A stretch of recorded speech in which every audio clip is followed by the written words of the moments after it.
Welcome to the Empowering Choices podcast. My name is Joshua. I am Lucas. And I'm Erik. Lucas and Erik are licensed professional counselors, and today we're going to be talking about helping your kids to sort of be like gift givers. And this is a great topic considering we're just coming out of Christmas when kids got a ton of gifts. Is this where we ask our audience if they've slept off the tryptophan coma? Oh, wait, or is that the wrong holiday?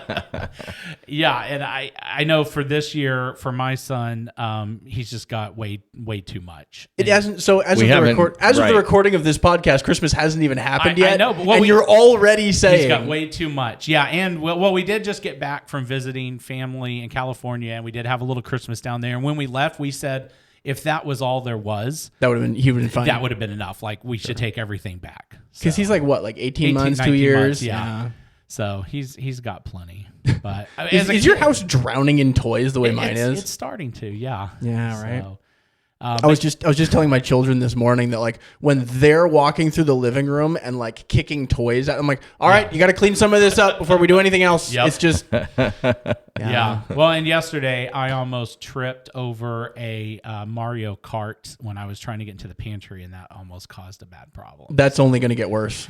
I'm afraid this is. I had a friend tell me if the child is capable of taking toys out, they're capable of putting them away. The training starts now. Yes. And I'm doing bad at that because every time I open the toy box and start putting the toys in, he gets excited because he sees it open and I'm putting in, he's pulling out. So you just need to help him be excited about putting them in. Exactly. Because it's not really all that, like taking them out and putting them in. Yeah. Right? Yep. Yeah. Yep. So, you just have to go the other way, which means you might want to put them in and then he transitions to something else. There like you go. Yeah. Meal, nap, so forth. When can I get a nap? Well, you're a boss, so you get to claim your own nap time. My boss is a jerk, though. Whenever you want. He doesn't let you have naps. No. Every time I look in the mirror, man, I got to have a conversation with the guy, and he's a jerk. Well, and it sounds like we're kind of converging on two different podcasts. One is how to work with the toys and how to help kids be able to pick the toys up and do that. And the gift giving. Yeah. Part. Well, I mean, like on some level, and yes, but I think there's like an underlying theme of like getting your kids involved in things and like having them take responsibility for things. Because both of these topics are them taking increased responsibility and initiative and engagement. Right. And how do you help your kids have those emerging, developing, growing skills? Yeah. Because that's like, I mean, I think that's a fundamental theme that we continue to talk about is that like this content is aimed at raising like responsible adults. Mm-hmm. And I don't know if necessarily everyone who raises kids thinks about it that way. Mm-hmm. But I definitely know that there's some like, oh wait, they're going to like grow up and they're going to move out and they're going to have to like learn to do these things on their own. Oh crud, I haven't been like preparing them for that. Because we were just talking about like helping the kids put their toys away, and if as the parent you are like always doing it for them, then that doesn't, or you're not involving your kids in giving presents, like then they'll grow up to be humans who don't give presents because they've never learned how. And guess what you're going to have to do as parents?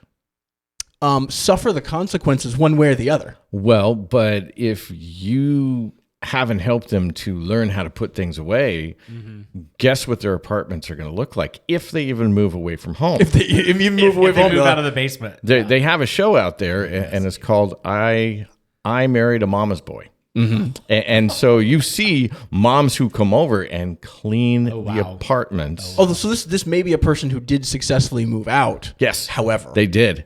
The apartment's not clean enough. Mama's got to come clean it up. Oh my goodness. Yes, and the boy is just fine. And the boy in this case is probably 26. Pretty much, yes. So the boy man would not be. The boy is a man. Well, adult human. But the boy is not necessarily the wrong thing to say because he's acting like a boy. Sure. Well, I see the title of the show. All right. Yeah. Now, and he has a girlfriend who lives with him.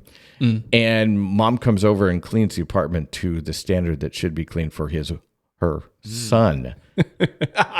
Yes. Yeah. You see how that's going to go nuts. So you're talking about that's all helping kinds them. of a problem. I'm I'm not sure. Do you think that mother in that context is ever going to listen to our podcast?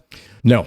And See, it wouldn't matter if she did. Well, and that's it, like we're not talking to her because it's just No. deaf ears. No, I you're think. definitely not talking to a mom who's like that, who's like this, unless they're at a place where they're ready to be able to see what are some things that maybe weren't good here. Yeah. So if you're interested in launching some adult humans, this is the content for you. Right. And I think part of where this is going is if you turn 18 and your entire childhood was only being given everything, and everything is focused on you, and you never thought, oh, I have a brother, I have a sister, maybe I should have parents done something for them. Maybe I should have done something for my parents. Then you're probably not going to just flip a switch and all of a sudden be a gift-giving, loving, person. You're just going to assume that, well, that should continue. And then you go into the real world and find, oh, that's not how things work. And cut. That's our episode. I mean, that's the point, right? Right. Yeah. And I've seen that happen.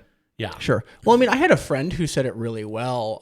He said, I think that my parents raised great children. I'm not sure if they raised great adults. And that was how he summarized what you just said. Yeah. So something really cool that goes with this that I found yesterday. At home, I'm doing this project. I'm taking like all of our old tapes and media, and I'm like converting them digital. And I found this tape that was from my sister. So I have a sister who's 15 years younger than me. And I found a cassette tape from her where she wrote in really childish writing to, Joshua from Emily. And it said Christmas, and I don't remember what year it was, but she put that on there, and I listened to the tape, and she was there. So I said, hey, come listen to this with me. Let's both listen to it. We don't know what this is. And so she's like, it was like a Christmas gift that she had given to me, and it was, hey, Merry Christmas, and I'm now going to read you some jokes. I'm going to sing some Christmas songs. I'm going to do some whatever. And what I think we were talking about, what happened is my mom, Emily wanted to make something for me. And so my mom said, well, hey, you could record a tape and make that for your brother. And then I'm sure it was cool when I got it, but now years later, it's like, that's cool. Like I have this thing that my sister made me when she was little.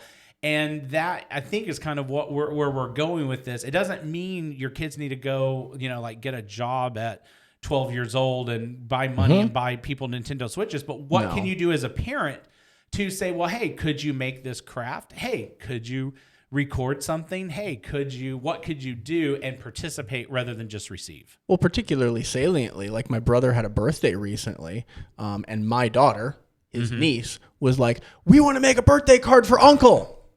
Right? And so she's 4, right? Yeah. And so she wrote happy birthday on a piece of paper and drew some pictures. And you don't have to buy him a Ferrari. Right. Because she certainly doesn't have the savings account for that. Exactly.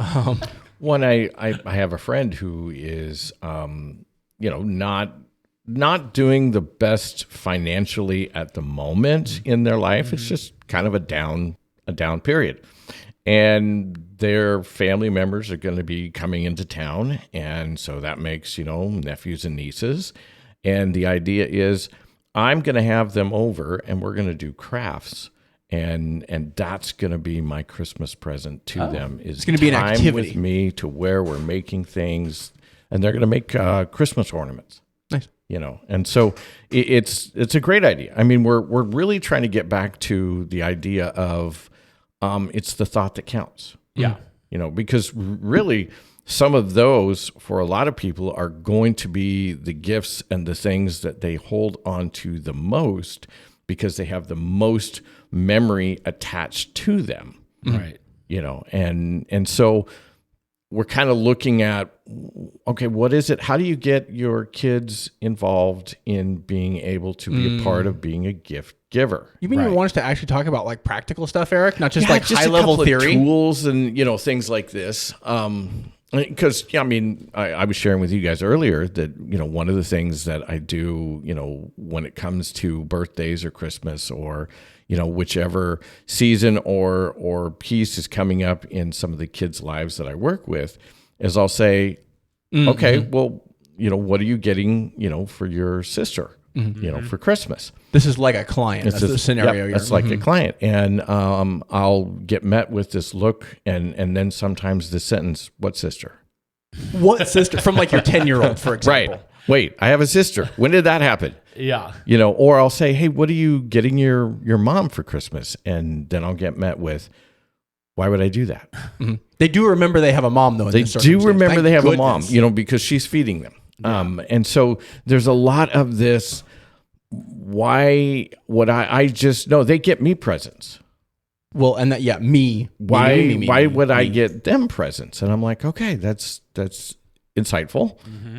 To have know you seen Finding Nemo? I'm hearing the seagulls. Right. Mine. But that's just like human nature in a can, right? Very much so. Mine. This is not generally something that just pops out of a human being like so many parts and qualities of a human being. They don't pop out. They need to be nurtured, grown, and developed. Don't we have a T-shirt that says that? I think so. Like responsible adult, some parenting required? Yes. Yeah. And so like when my parents were trying to teach us this, they would take us, 2 weeks, a week before Christmas, and the store in our town was Payless, but it's like a Rite Aid or a Walgreens. Yeah. It was bigger. And we had a list of what people would like. So this wasn't like you and your brother were going, but you weren't buying things for your brother on this trip. So on this list had my items for my mom, items for my dad, items for my brother. Okay. They would provide for us $25. And so they would say, okay, and everybody's in the store. And so we would get to go and shop on our own to do these things. But the rule was, before you go to the cash register, you have to come to mom and dad, either or, and it has to be verified that you're doing the plan. That you're not buying $25 worth of soda and trying to sneak it back home? No, that would never have worked. However, my first attempt at this was to buy like a stick of gum for my brother and maybe like a comb for my mom. And I don't even remember, nail clippers for my dad. And what were you attempting to do with the remaining $20? It was a little over $20, and there was a really cool toy that was in there for me. Okay. Santa really wanted me to have it, so he provided the money. So you weren't trying to smuggle $20 worth of soda home, however. No, I was just trying to beat the system, and it was still about me. Mine. And so that got quickly ixnayed. Your parents were smart people, weren't they? They were very smart people. Please come in and check in with mom and dad before you reach You don't get to go through there. And which it didn't matter anyhow, because if I'd have made it through there, they just would have sent it right back, because I have to go home with them. Sure, right, yeah. It turns out they're going to look in the bag, guys. Okay.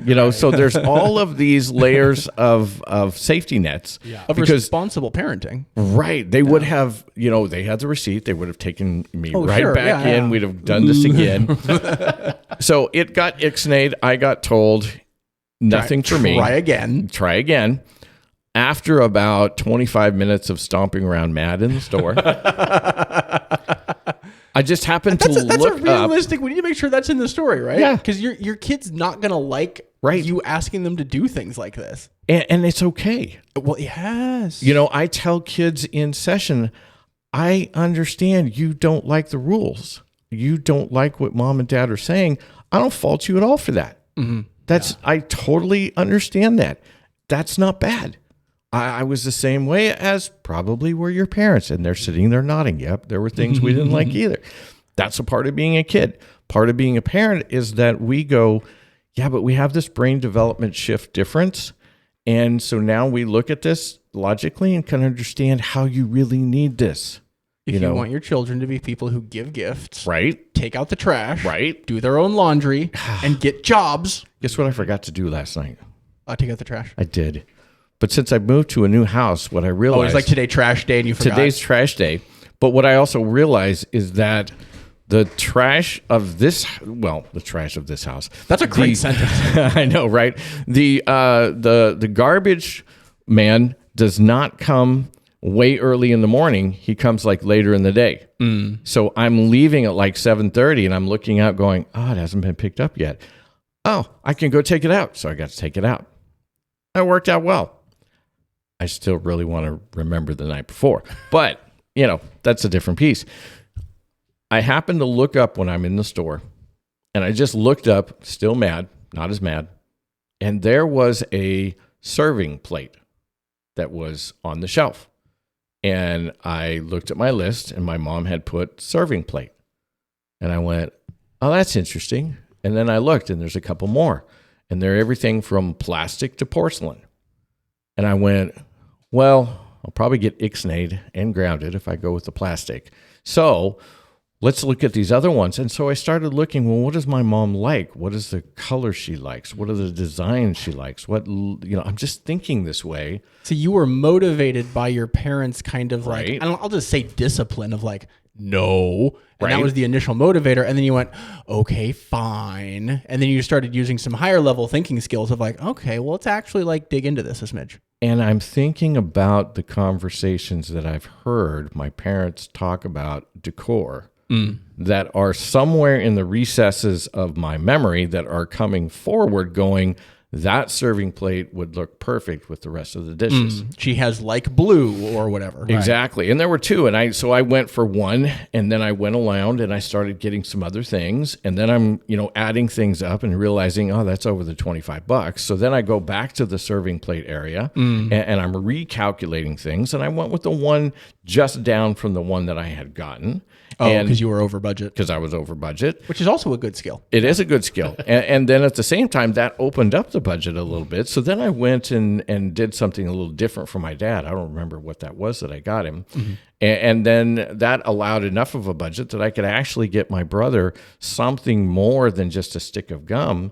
And when I'm in the toys, I'm really starting to look and go, oh, toys. Oh, toys. I want them all. Yes. And wow, what does my brother like to play with?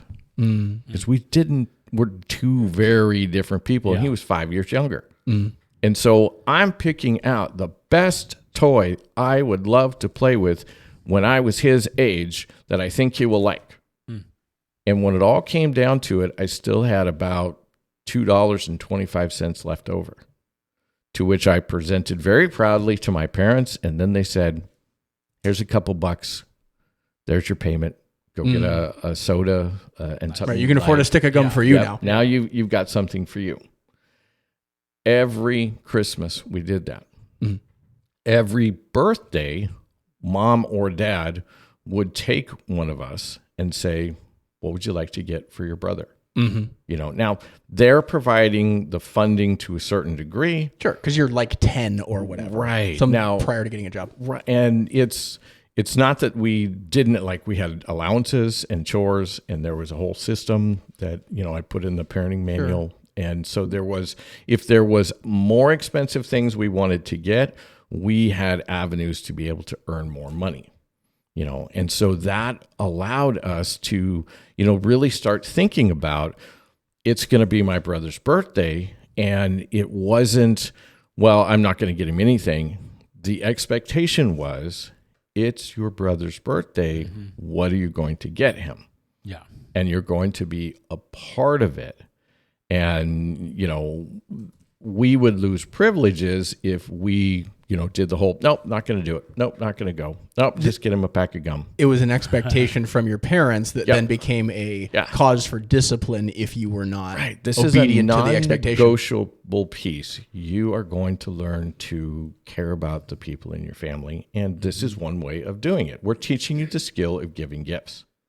This is reminding me of something from that Daniel Siegel book that we talked about in the past. And it's just the same thing of like, how do you get your kid to care about their siblings? Of like, you make expectations for them to do that would be caring for their siblings. Or if you go into your brother's room and you tear all his posters off the wall, you're in big trouble, kid. Don't do that. Right. So you set expectations and consequences and structure around the things that you know are good for them, like not tearing down their brother's posters or giving them a present on their birthday. Right. Like, oh, isn't that artificial? How do you how can you make your children care? It's like, well, I mean, like, even if you're not like into it, it's still a good thing for them to do. Well, let's talk about that sentence. How do you make? That's really the key word. How do you make them care? Well, we know that in the frontal lobe of the human brain is this thing called mirror neurons. So if you're showing care, you're developing care in them just by their own growth. If you're saying this is what you will do in order to treat people correctly, you're teaching them how to care. You know, if your one of your kids walks up and knocks something out of the hands of the other child, and you don't do anything, you don't say anything, you don't address it, then they're going to think that's a caring way of treating their sibling. Or at least something they can get away with. Right, but you see what I mean? I mean, this is how we show care. Yeah. I've heard that before.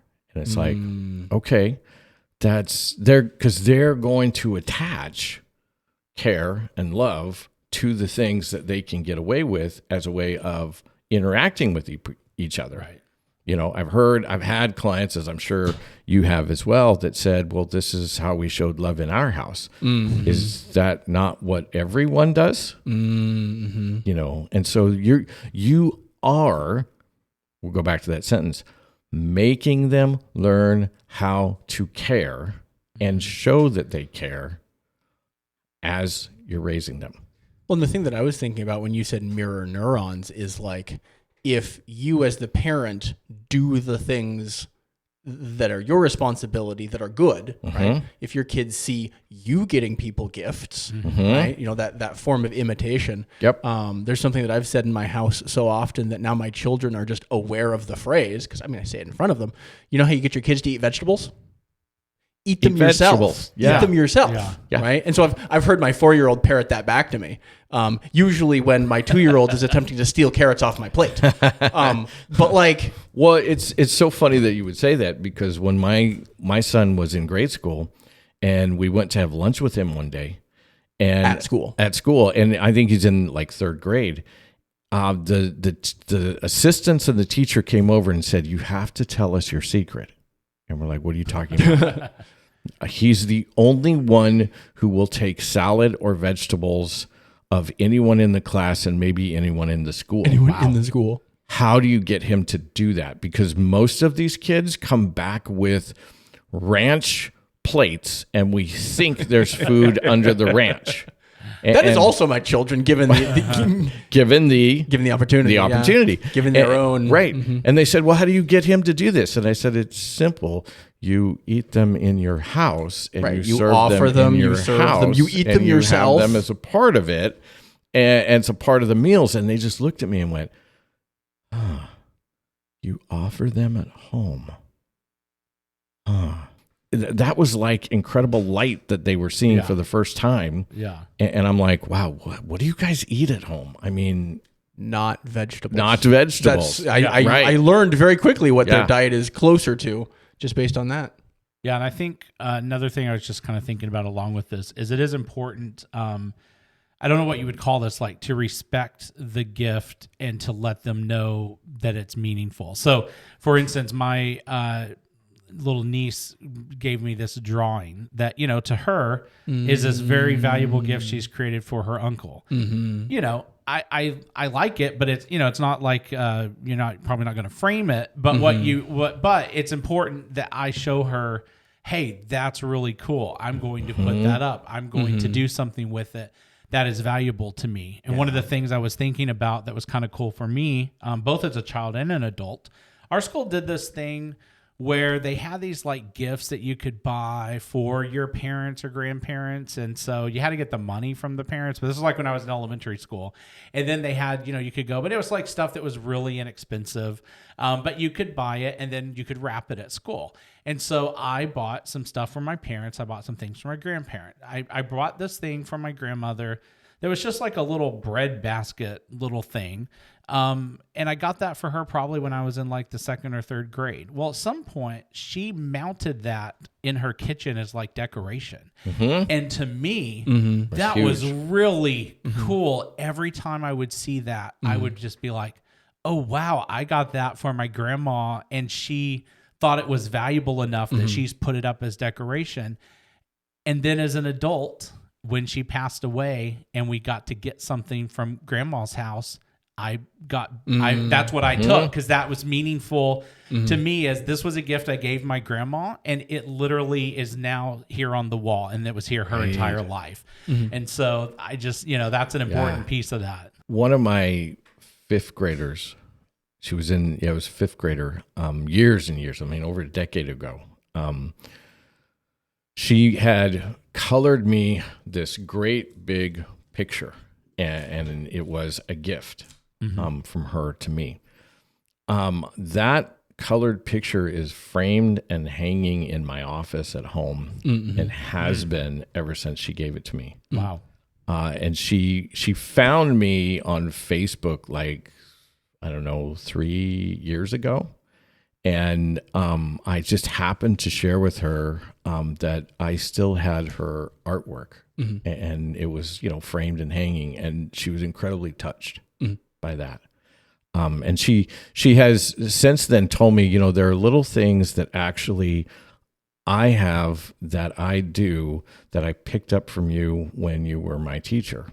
She says, I will very often have a poppy seed muffin and a cup of coffee and read a book.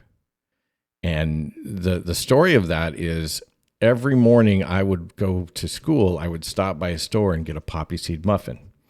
Yes, I should have done it by Costco, but I did it every morning at the local store. And I would drive in there to school, and I would get my coffee, and I would be sitting there at my desk, and in would come the bus, and then in would come Sally. She'd put her coat away, she'd put her backpack away, she'd go right over to her desk and sit down, and she'd just look at me and look at my muffin. She wasn't looking at you. And I'd say, Sally, what's going on? And Good morning. she'd go, can I come over and say good morning? And so she'd come over and she'd bring a chair and she'd sit down. I'm like, you needed a chair to say good morning? And she goes, good morning. And are you going to eat that? You're going to eat? No, it was here for decoration. And I'm like, Sally, that's my breakfast. And she goes, I know, but I like them too. And so every morning she would come over to my desk and we would split the poppy seed muffin. And the reason why she had the book in there is because I remembered this the other day. Someone had said, they were talking about the Harry Potter books and how many they had read. Well, she and I, during her fourth grade year, read 2 of the Harry Potter books together and talked about them. And then it got to summer, and she was trying to catch me up because the 5th one was coming out, and she wanted to read that really bad. When it came out. Right. And And be so, caught but up. she loved this, doing it together. And I don't read all that fast. And so then she got to summer, and then we were going to pick it up in the fall. And she came back, in the fall. And I said, oh, hey, I got the 3rd book. And she goes, oh, yeah, I'm on the 5th one. I finished the 5th one last month. I've read all of them. I'm like, what happened? She goes, you read too slow. I couldn't wait. Of all of the things to be, quote, disappointed by. Exactly. Right? Yeah. Not a bit. You're doing pretty okay. That was awesome. To see her just charge ahead and do those things. Point being, no matter what you do, you're molding your kid. I mean, this is the bottom line. You do nothing, you're molding your kid. You do something, you're molding your kid. The mirror neurons, which are if you don't know what those are, when someone yawns and you feel like yawning, that's what a mirror neuron is. And they are there that help us copy and parallel behavior in a crowd. Well, it means it copies and parallels behavior in a family. This is molding. So molding is happening at a base level. Yeah. How do you want to be a part of that? That's the piece, because I hear a lot. How do I get my kid to do this? Why might my kid do this? How come my kid won't do this? How do I get my kid to care more? How do I do this? And we just go back to, what are you doing at home? Yeah. So I think it is very important to teach those traits. And even as I think about like me becoming an adult, I kind of hit a point where giving gifts, I realized, was like more fun and more better than receiving them, which I think would maybe be kind of the end goal there. And I don't think that was an accident. I do think a lot of that had to do with my parents helping me to do the stuff that we're talking about and creating gifts for people and giving those. And as a child, seeing that brought other people joy. Not that I still didn't want a bunch of gifts when I was a child, but then as an adult, that kind of kicks in. So basically, obviously we just made it through Christmas, but this applies to any time, all times, birthdays, just in general. I think kids that are taught to give things and make things and share things and just be generous and gracious then become adults who do that very thing. So, And if you need some gift ideas, there's some on our website of things that you could buy and purchase. exactly. And Yes, we've got lots of shirts and we do. We really like our shirts. Yeah. And I think some coffee mugs and stickers. That's right. And so, As not a coffee drinker, that's Yeah. not what I think of, but maybe All even of some those baseball things. caps probably. and there's also the parenting manual on there, as we discussed. So if you are looking for a gift for yourself or for a loved one, And if your child gives you the parenting manual as a gift for Christmas, Yes. I don't know what that means, but we could talk. we Means they we got could do your that. credit card somewhere. Exactly. Ooh, that's a different problem. We'll hit that up on a future episode. So thank you for watching this episode. Definitely check out our website at empoweringchoices.community. All the things we talked about are there, including additional courses and the parenting manual and all kinds of information and things that can really help you out on the journey as a parent. And we will see you on the next episode.